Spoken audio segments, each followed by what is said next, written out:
Bismillahirrahmanirrahim. Assalamualaikum warahmatullahi wabarakatuh. Bismillah, alhamdulillah, wassalatu wassalamu ala habibillah Sayyidina Muhammad ibn Abdillah wa ala alihi wa sahbihi wa man wala. Subhanaka la ilma lana illa ma 'allamtana innaka antal alimul hakim wa la hawla wa la quwwah إلا بالله العلي العظيم. اللهم رب اشرح لنا صدورنا ويسر لنا أمورنا واحلل عقدة من ألسنتنا يفقه أقوالنا. اللهم فقهنا في الدين وعلمنا التأويل برحمتك يا رب العالمين والحمد لله رب العالمين. Ahlan kepada sahabat-sahabat semua, Kak Habibah Suib di ruangan Facebook, Puan Suria Amin, terima kasih banyak-banyak di ruangan TikTok, dan juga sahabat-sahabat yang lain. Kita bersambung kembali pembacaan kitab hadis sahih Imam Muslim, dan kita berada pada siri yang ke-36.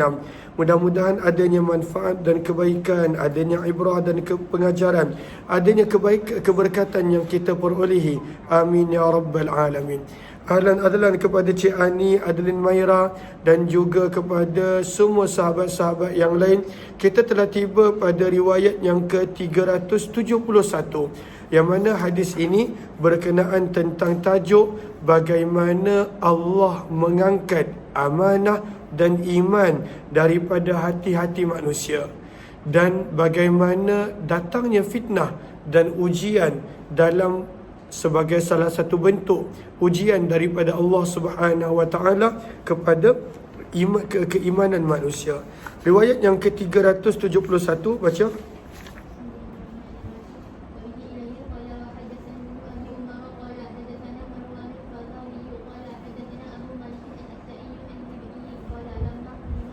Lama qadima Huzaifah, apabila Huzaifah ibn al-Yaman telah sampai, min indi Umar, daripada sisi Umar bin Khattab radhiyallahu taala anhu. Maksudnya bila Huzaifah bin Yaman balik semula ke Kufah setelah beliau duduk dengan Khalifah Umar bin Khattab di Madinah. Jalasa yuhaddithuna, maka kata Rib'i, beliau telah duduk bercerita bersama dengan kami, Huzaifah bin Yaman. Faqala, maka beliau berkata, inna amiral mu'minin ams, sesungguhnya Khalifah Umar bin Khattab semalam. Semalam bukanlah bermaksud betul-betul semalam, tetapi beberapa hari yang lalu. Lihat pada baris yang terakhir, fal murad biqaulihi ams az-zamanul madi, iaitu pada waktu yang lalu. Bukannya semalam bererti semalam-semalam. Kerana lianna muradahu, kerana yang dimaksudkan di sini apabila Huzaifah kembali ke Kufah setelah pulang daripada Madinah menziarahi Umar bin Khattab radhiyallahu anhu. Maka kata Huzaifah, sa'ala ashabahu lamma jalastu ilaih, apabila aku telah duduk bersama dengan khalifah, sa'ala ashabah, maka Umar bin Khattab telah bertanya kepada orang yang berada di sekitarnya, ayyukum yahfazu qawla Rasulillah, siapakah di antara kamu yang menghafal sesuatu hadis daripada Nabi SAW berkenaan tentang fitnah. Wasaqal hadis, dan baki hadis adalah lebih kurang sama. Terus wasaqal hadis,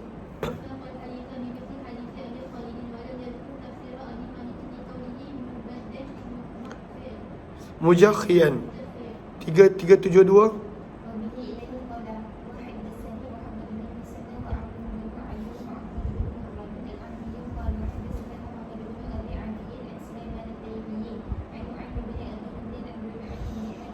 An Huzaifah, daripada Huzaifah ibn al-Yaman radhiyallahu anhu, anna Umar qala, bahawa Khalifah Umar bin Khattab pernah bertanya, man yuhaddithuna, siapakah yang boleh menceritakan hadis kepada kami? Au qala, ataupun pada waktu itu beliau berkata, ayyukum yuhaddithuna, siapakah di antara kamu yang boleh menceritakan hadis kepada kami? Wa fi Huzaifah, dan di kalangan para sahabat yang hadir pada waktu itu adanya Huzaifah. Maqala Rasulullah, maka Umar bin Khattab bertanya, apa yang telah Nabi sabdakan berkenaan tentang fitnah? Maka Huzaifah berkata, ana. Wasaqal hadis, baca.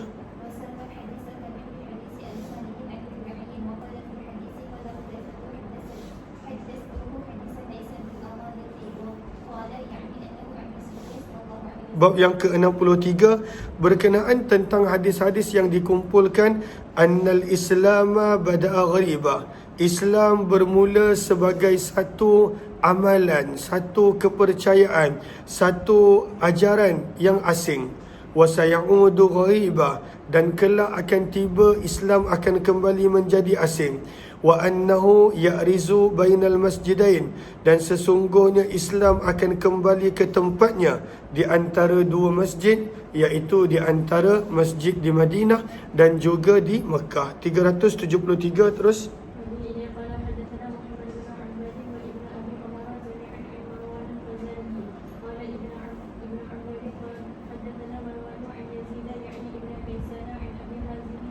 Daripada Abu Hazim, daripada Abu Hurairah radhiyallahu anhu, beliau berkata, qala Rasulullah, Nabi sallallahu alaihi wasallam telah bersabda, bada'al islamu ghariba, Islam bermula sebagai sesuatu yang asing. Ketika mana di tengah-tengah kekufuran, musyrik, orang yang mensyirikkan Allah, menyekutukan Allah pada kemuncak zaman jahiliyah, munculnya Islam sebagai satu agama yang asing. Wa sayaudu kama bada'a, dan kelak akan tiba waktunya, sabda Nabi, Islam akan bermula sebagai Islam akan kembali sebagaimana keadaan dia bermula, iaitu asing. Fatuba, maka beruntunglah lil ghuraba, kepada orang-orang yang dianggap asing. Orang-orang yang dianggap asing, amalan, perbuatan dia, kepercayaan dia, maka itu adalah tanda-tanda pada akhir zaman orang tersebut berada pada ajaran Islam. Baris yang kedua, 4, 6, 7 daripada bawah, kata Imam Nawawi, wa amma ma'nal hadithi, maksud daripada Islam itu adalah asing. Berkata Qadhi Iyad, Rawab bin Abi Uwais dan Malik, anna ma'nahu, Imam Malik rahimahullah berkata berkenaan tentang di Madinah, wa annal Islam bada'a biha, maka sesungguhnya Islam telah bermula di Madinah, wa sayaudu ilaiha, dan Islam akan kembali ke Madinah. Ini pandangan Imam Malik. Berkata Qadhi Iyad, wa zahirul hadis al-umum, namun lebih tepat hadis ini memberi maksud adalah umum.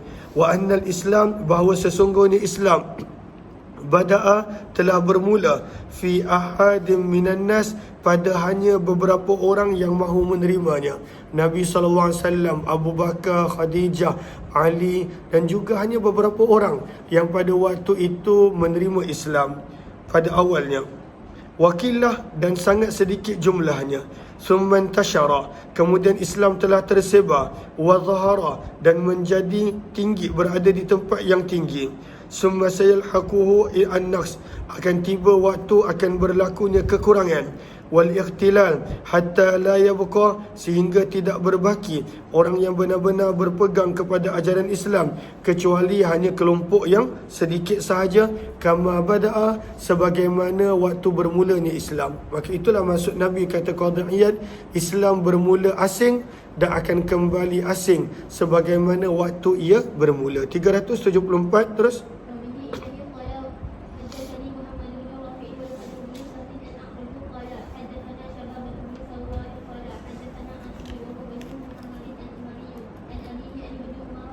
Daripada Abdullah bin Umar radhiyallahu anhuma, daripada Nabi sallallahu alaihi wasallam baginda bersabda, innal Islam bada'a ghariba, sesungguhnya Islam bermula asing, wa sayaudu ghariba, dan akan kembali menjadi asing, kama bada'a, sebagaimana waktu permulaannya, wa huwa, dan Islam ya'rizu, akan kembali ke tempatnya, bainal masjidain, di antara dua masjid, kama ta'rizul hayyah, sebagaimana pulang dan kembali ke tempatnya, al-hayyah, seekor ular, fi juhriha, ke lubangnya.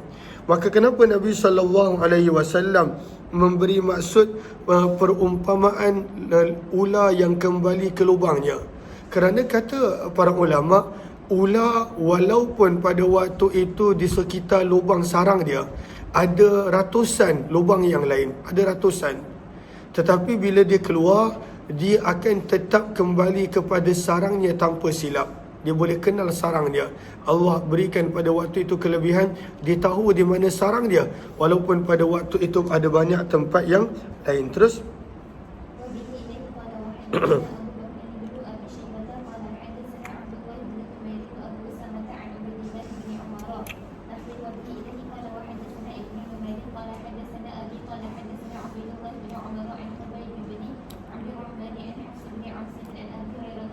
Daripada Abu Hurairah radhiyallahu anhu, sesungguhnya Nabi SAW bersabda, innal iman, sesungguhnya iman, la ya'rizu ilal Madinah, akan kembali ke tempatnya ke Madinah, kama ta'rizul hayya, sebagaimana ular tahu untuk kembali ke tempatnya, untuk pulang ke tempatnya, ila juhriha, ke sarangnya.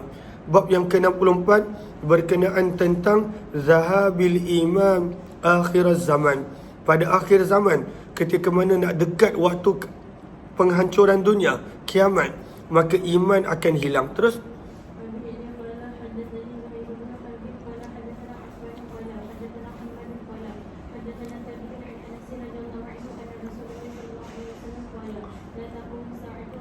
sabda Nabi SAW, hadis riwayat Anas bin Malik, la taqumus sa'ah, tidak akan terjadinya kiamat, sehingga apakah keadaan dunia bila berlakunya kiamat? La yuqal, tidak lagi disebutkan fil ardi, di atas muka bumi, Allahu Allah. Selagi mana ada orang yang menyebut Allahu Allah, maka selagi itu tidak berlakunya kiamat. Dan bila nak berlakunya kiamat, maka Allah akan matikan orang-orang yang beriman, orang-orang yang pada waktu itu mengenal Allah. Sebab itu lihat pada baris pertama, kata Imam Nawawi, amma ma'nal hadithi fahuwa annal qiyamata innama taqumu ala syiraril khalqi. Hadis ini menerangkan bahawa kiamat hanya akan berlaku ketika mana berbaki pada waktu itu makhluk-makhluk yang teruk, manusia dan insan yang pada waktu itu melakukan maksiat dan kejahatan.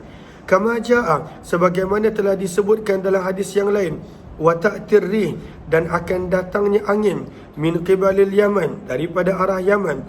Maka pada waktu itu angin tersebut akan mematikan roh orang-orang beriman ketika mana hampirnya waktu kiamat. Waqad taqaddama, dan juga telah disebutkan berkenaan tentang dalam hadis yang sebelum yang kita pernah baca, berkenaan angin yang mematikan pada waktu itu orang-orang yang beriman. Terus baca.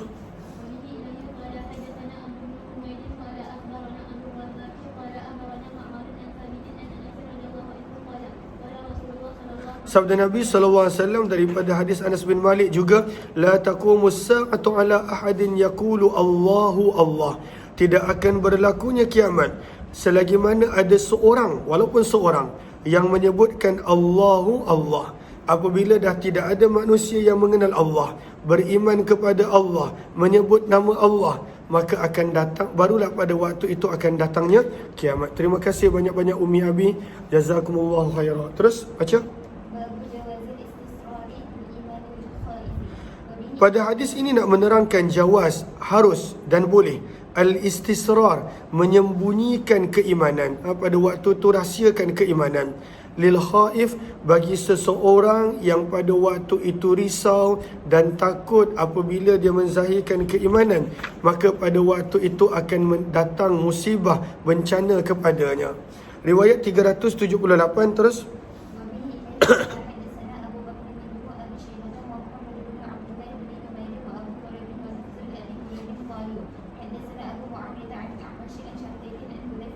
Daripada Huzaifah radhiyallahu anhu, beliau berkata, kunna ma'a Rasulillah, adalah kami pernah bersama dengan Nabi sallallahu alaihi wasallam. Ini situasi ketika mana di Mekah. Maka Nabi bersabda, ahsuli, hitungkanlah, kirakanlah untukku, kam, berapakah jumlah orang yalfizu, yang telah melafazkan kalimah al-Islam, kalimah Islam. Cuba kira berapakah orang Islam yang ada. Qal, maka berkata, fakulna, lalu kami berkata, ya Rasulullah, wahai utusan Allah, atakhafu alaina, adakah Tuan tak risaukan kami, wa nahnu, dalam keadaan jumlah kami adalah di antara 600 ke 700. Maka sabda Nabi, innakum la tadrun, sesungguhnya kamu tidak tahu, la'allakum, kadangkala, antubtalu, bahawa kamu akan diuji. Maka benarlah kerisauan Nabi, kata Huzaifah. Qal, berkata Huzaifah, fabtulina, maka kami telah diuji dengan hebat di Mekah, hatta ja'ala ar-rajulu minna, sehingga salah seorang daripada kami solat la yusalli, tidak solat illa sirra, kecuali dalam keadaan sembunyi-sembunyi. Tak nak orang tahu dia menjadi Islam. Maka dalam bab ini Imam Muslim nak menunjukkan hadis dan dalil bahawa seseorang itu boleh menyembunyikan keimanan dia apabila dia risau tentang keselamatan diri dia, takut tentang keselamatan dirinya. Terus bab yang ke-66, lidhafi. Bab ini nak menerangkan hadis-hadis bahawa ta'alluful qulub, ta'allufi qalb, pada waktu itu berlaku lemah lembut kepada hati seseorang yang ditakuti akan iman dia. Kenapa kita takut akan iman dia? Lidhafi, kerana iman dia pada waktu itu adalah sangat-sangat lemah. Maka apabila seseorang itu lemah iman dia, dan pada waktu itu kita risau dia akan keluar daripada iman dia, maka boleh berlaku lemah lembut untuk pada waktu itu memenangi hatinya. Ini yang kita panggil sebagai ta'liful qulub ataupun mu'allaf pada zaman kita. Wan nahi, dan larangan, anil qata', daripada memutuskan dengan pasti, bil iman, dengan keimanan seseorang, min ghairi dalilin qati', tanpa sebarang bukti yang pasti. Maksudnya kita tak sepatutnya kata, oh boleh, orang ni boleh, dia ni memang benar-benar beriman. Maka jangan. Sebab pada waktu itu selagi mana tidak ada bukti yang pasti, maka tidak boleh menjamin keimanan seseorang. 379, teruskan.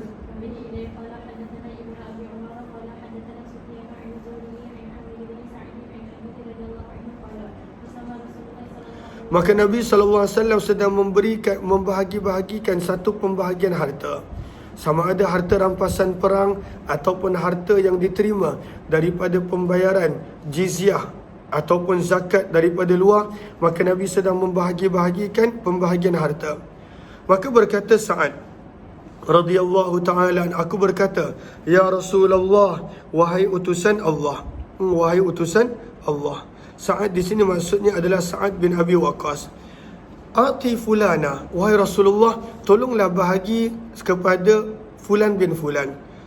Fa innahu mu'min, kerana sesungguhnya dia orang beriman. Maka Sa'ad pada waktu itu berkata dengan pasti, dia orang beriman. Maka Nabi SAW tegur Sa'ad, au muslim, atau bahkan dia adalah seorang Islam. Adapun iman itu adalah dakwaan yang pada waktu itu besar. Maka aquluha thalatha, maka 3 kali Sa'ad bin Abi Waqqas berulang-ulang kata, wahai Rasulullah, bagi dia sedikit bahagian kerana dia adalah orang beriman. Wa yuraddiduha alayya, dan Nabi SAW pula berulang-ulang kali memberikan jawapan yang sama kepadaku, aw muslim, ataupun bahkan dia seorang muslim, belum lagi level iman. Summa qala, kemudian Nabi SAW terangkan kepada Sa'ad bin Abi Waqqas, ada orang yang Nabi suka nak bagi tapi Nabi tak bagi, kerana Nabi nak mendahulukan orang-orang yang Nabi risau akan lemahnya iman mereka. Sebab itu sabda Nabi, inni la u'tir rajul, sesungguhnya aku ingin aku telah membagi harta kepada sebahagian orang. Wa ghairuhu, dalam keadaan ada orang selainnya, ahabbu ilayya minhu, yang lebih aku suka untuk bagi berbanding dia. Maka kenapa Nabi tak bagi pada orang yang Nabi nak bagi? Nabi bagi kepada orang yang tertentu. Nabi terangkan, makhafah, kerana risau, kerana takut, an yakubbahu, bahawa orang yang telah diberikan harta itu kalaulah tak diberi maka Allah akan mencampakkannya ke dalam neraka. Apakah maksud Allah akan mencampakkannya ke dalam neraka?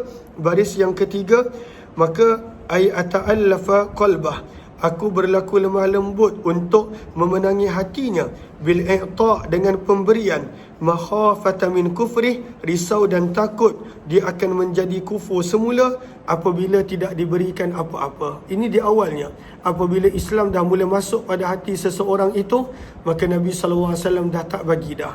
Sebab itu para ulama berbeza menegaskan bahawa seseorang yang kita panggil sebagai mu'allaf, maka pada waktu itu tidaklah patut selama-lamanya. Dia ada tempoh dia, setiap negeri ada tempoh dia, berapakah kadar mu'allaf tersebut, supaya pada waktu itu dia boleh benar-benar menjadi orang yang beriman seperti pada waktu itu orang yang lahir-lahir beriman. Bahkan pasti lebih baik. Terus baca riwayat 380.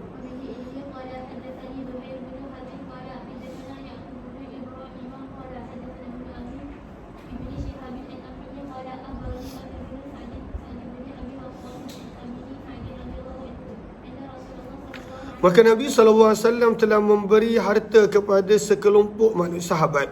Wa Sa'dun jalis, dan Sa'ad bin Abi Waqqas duduk di kalangan para sahabat yang ada di sisi Nabi.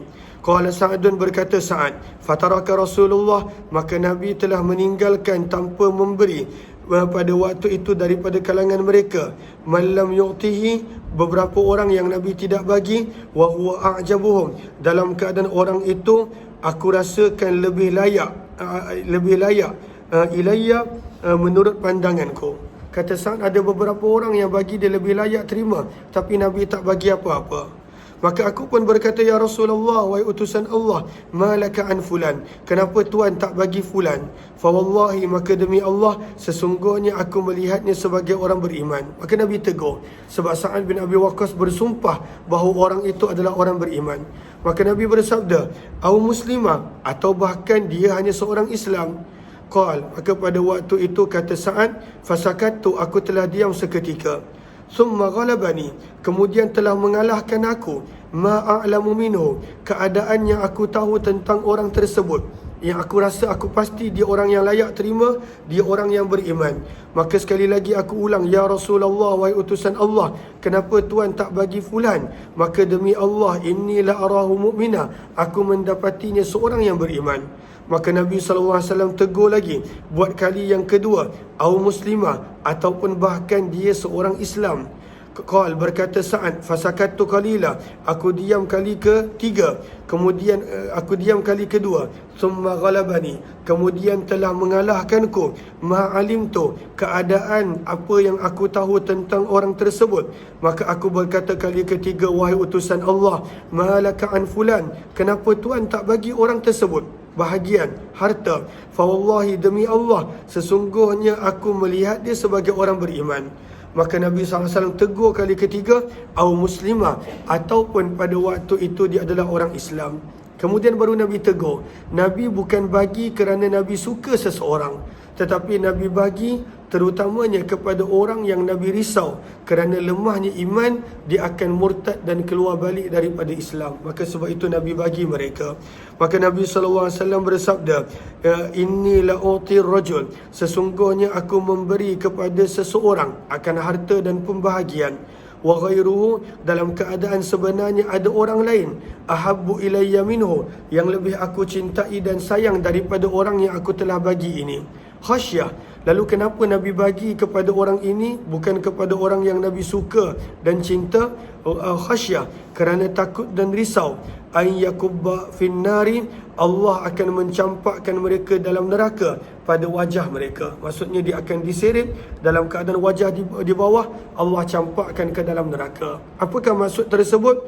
Nabi risau mereka akan murtad dan keluar daripada Islam. 381. Terus Kak Safi ya.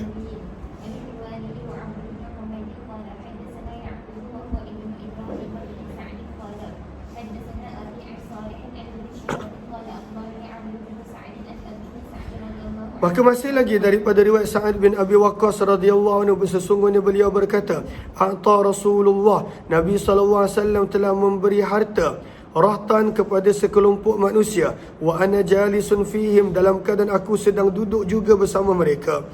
Hadis yang lebih kurang sama dengan riwayat Ibnu Akhi Ibni Syihab daripada pakciknya. Wazada, namun ada penambahan. Faqumtu ila Rasulillah, maka aku telah bangun menuju kepada Nabi.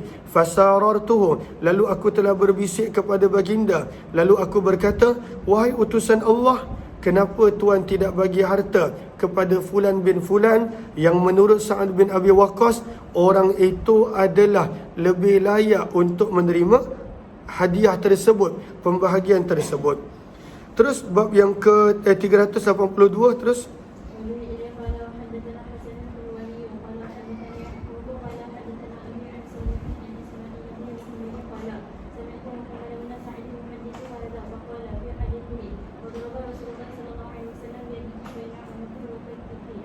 Maka dalam hadis ini ada penambahan. Bila Sa'ad bin Abi Waqqas berkali-kali pada waktu tu tanya, kenapa tak bagi pada orang tu? Kenapa tak bagi pada orang ni? Kenapa tak bagi ke sana? Berkali-kali tanya.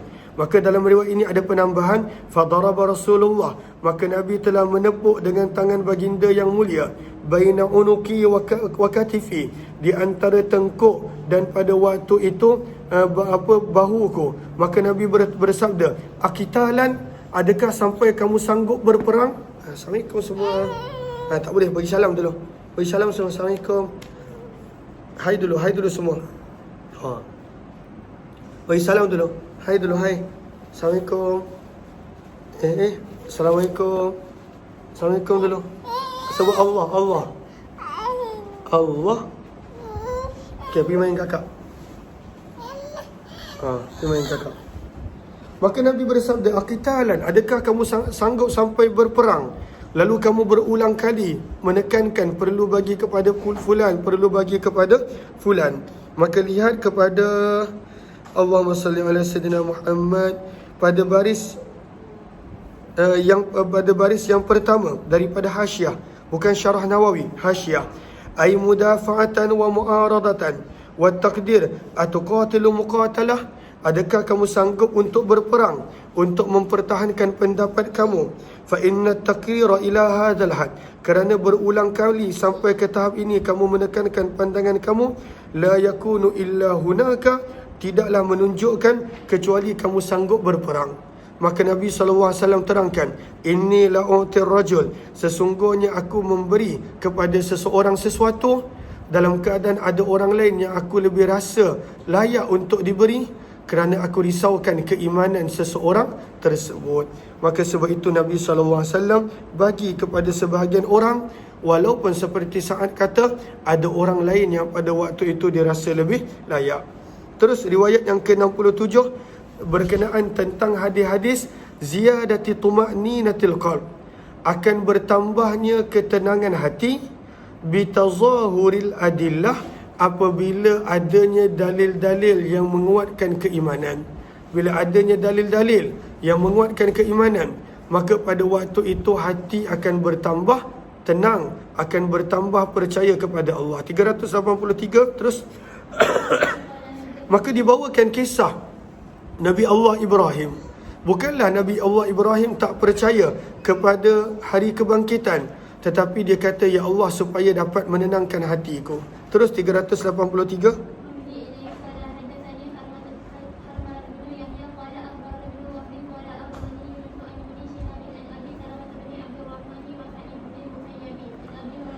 Daripada Abu Hurairah radhiyallahu anhu, sesungguhnya Nabi SAW bersabda, nahnu ahaqqu bisyak, sesungguhnya kalaulah Ibrahim dia meminta untuk dipertunjukkan bukti kehidupan semula selepas kematian kerana keraguan.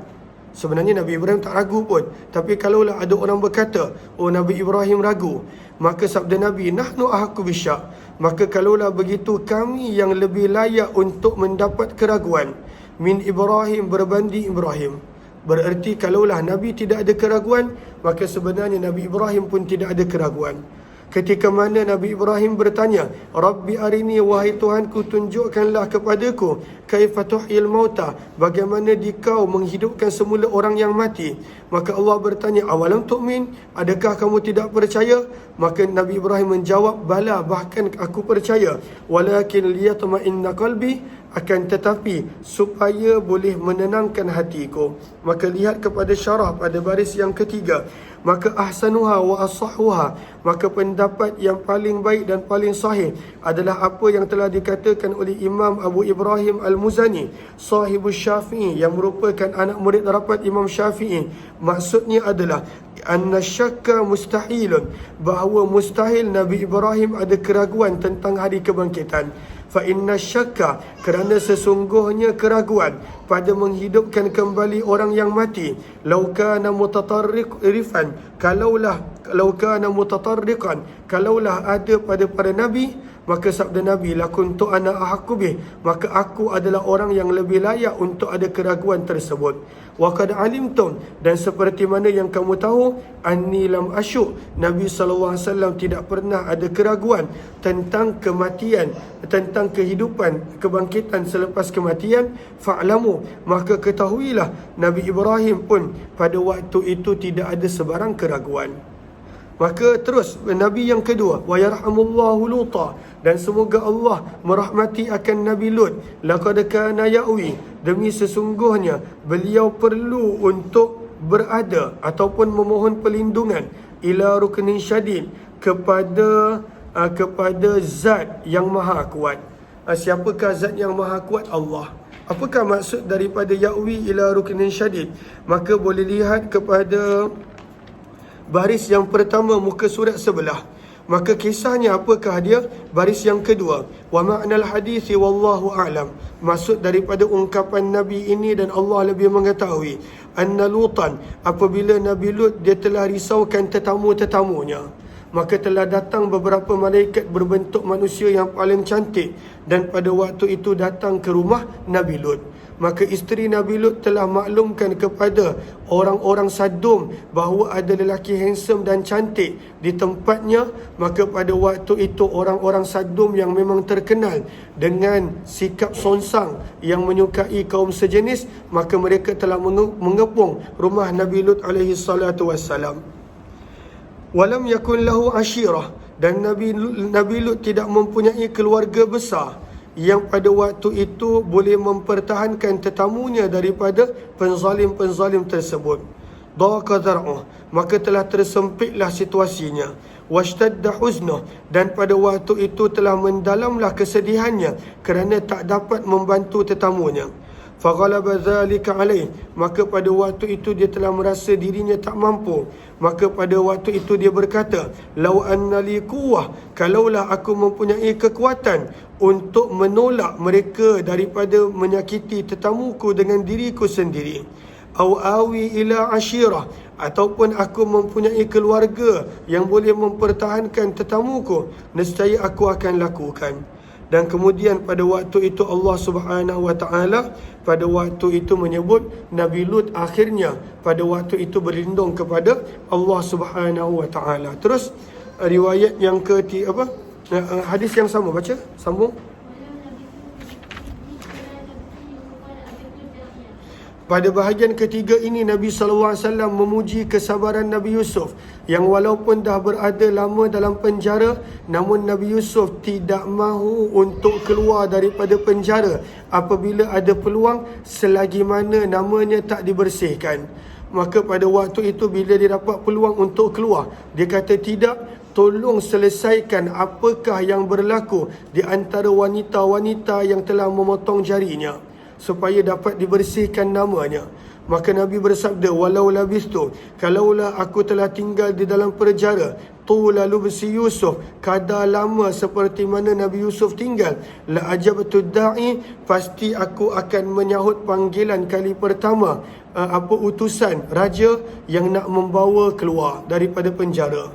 Tapi pada waktu itu Nabi Yusuf tak nak, dia minta raja tersebut untuk bersihkan dahulu nama dia. Riwayat 384 terus.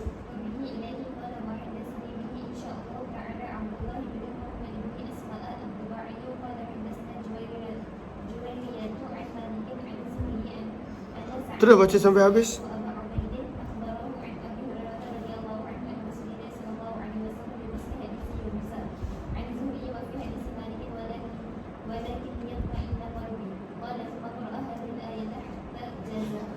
Terus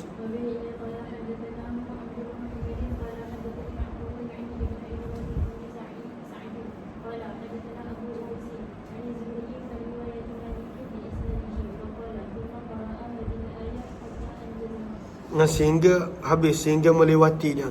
Lihat kepada baris yang ke daripada atas 2, 4, 6, 8, 10, 12, baris yang ke-12. Maka ada perkataan insya-Allah pada sanad. Pada sanad riwayat 384 ada perkataan insya-Allah. Wa bihi ilaihi qala haddatsani bihi insya-Allah taala Abdullah. Maka berkata sebahagian orang, wa hadza mimma qad yunkiruhu ala Muslim. Ini adalah antara riwayat yang tidak dipersetujui terhadap apa yang dilakukan oleh Imam Muslim. Siapa yang tak setuju? Man la ilma indah, orang yang tidak ada ilmu, wala khibrata ladaih, dan tidak ada kemahiran ilmu hadis. Liqauli Muslim, kerana Muslim rahimahullah membawa hadis insya-Allah.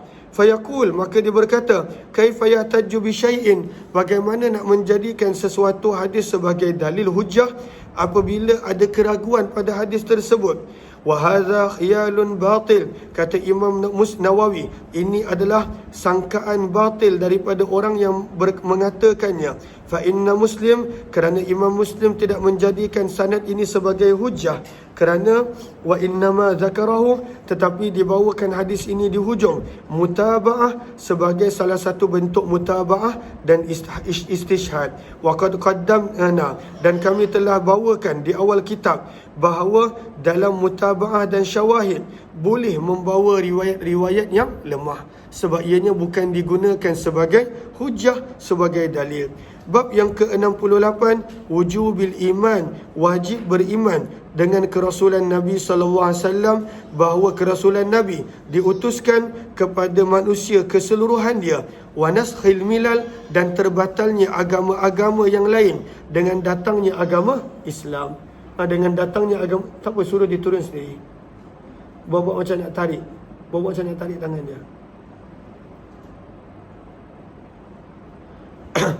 Wa naskhil milal, dan terbatalnya agama-agama yang lain dengan pada waktu itu datangnya agama Islam. Maka riwayat 386 baca.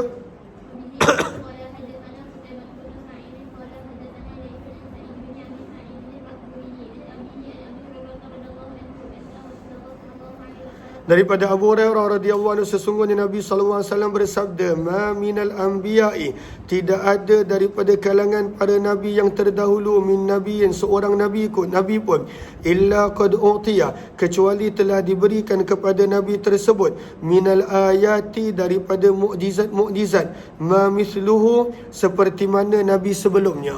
Ini antara maksudnya, semua nabi diberikan mukjizat lebih kurang sama dengan nabi sebelumnya. Amana alaihi al-bashar, lalu telah berimanlah disebabkan mukjizat, lalu telah berimanlah kepada nabi tersebut sebahagian besar manusia. Wa innama, dan sesungguhnya, kana alladhi utitu, mukjizat yang telah diberikan kepadaku, wahyan, adalah wahyu yang Allah kurniakan kepadaku, iaitu Al-Quran. Fa'arju, maka aku berharap, an akuna, bahawa aku adalah orang yang paling banyak pengikut pada hari kiamat. Terus baca baris yang ke 2, 4, 6, 8, 10, ma'anil ahadith. Baca pada waktu itu, jumpa tak? Baris muka surat sebelah 2, 4, 6, 8, 10, 11. Okey, maka apakah maksud dia? Ada beberapa pandangan. Yang pertama, anna kulla nabiyyin utiya minal mu'jizat, setiap nabi Allah telah berikan mukjizat. Maka mithluhu liman kana qablahu minal anbiya, setiap nabi mukjizatnya hampir sama dengan nabi-nabi sebelumnya. Fa amana bihil bashar, maka orang beriman kepada nabi tersebut dengan sebab mukjizat tadi. Okay. Terus, wa amma mu'jizati al-azimah, sabda Nabi, adapun mukjizatku yang agung, al-zahirah, yang pada waktu itu berkekalan, maka itu adalah Quran yang tidak pernah diberikan kepada sesiapa pun seumpamanya. Falihadha, oleh sebab itu sabda Nabi, ana aktsaruhum, aku berharap akulah orang yang mempunyai pengikut yang paling ramai. Ini satu maksud, dan ada beberapa maksud yang lain. Riwayat 387 terus.